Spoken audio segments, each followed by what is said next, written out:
mbaye ntagufite. Nari nitwikiriye amarira, nari nararize nkiyumanganya, nuko umuntu umwe ambwira iby'ubuntu bwawe, n'iby'urukundo werekaniye ku musozi witwa Karuvali, aho wapfiriye ukandonera agakiza k'iteka, igihe watsindiraga ukagira umudendezo. Tunyuzwe n'urukundo dukunda, tunyuzwe n'uburyo twitaho, mu maraso yawe y'igiciro tuboneramo imbabazi, ibyaha byacu bigakurwaho. Tunyuzwe n'urukundo dukunda, tunyuzwe n'uburyo twitaho, mu maraso yawe y'igiciro tuboneramo imbabazi, ibyaha byacu bigakurwaho.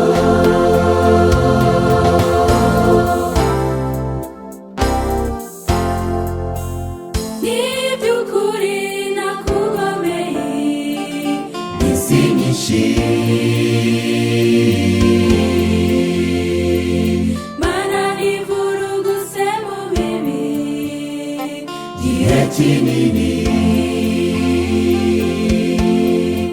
ariko namenye iby'urukundo rwawe ruruta kuri intege nke zanjye, menye iby'ugutwi kwawe Uwiteka, uhora kwiteguye kunyumva, ntawigeze anyitaho ku isi nkawe Yesu.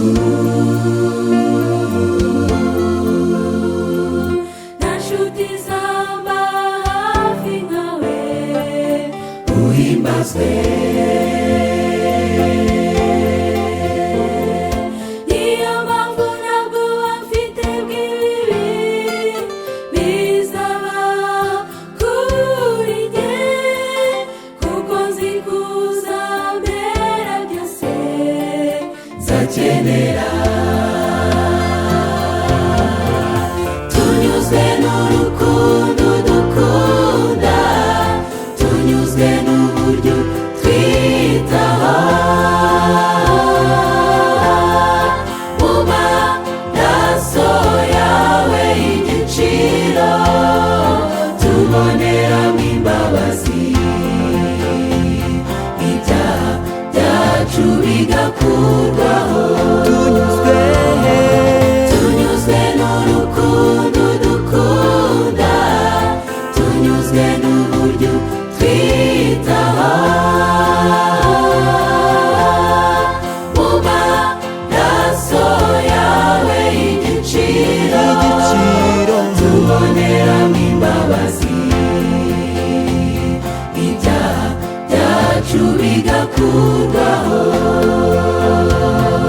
Mu maraso yawe y'igiciro tuboneramo imbabazi,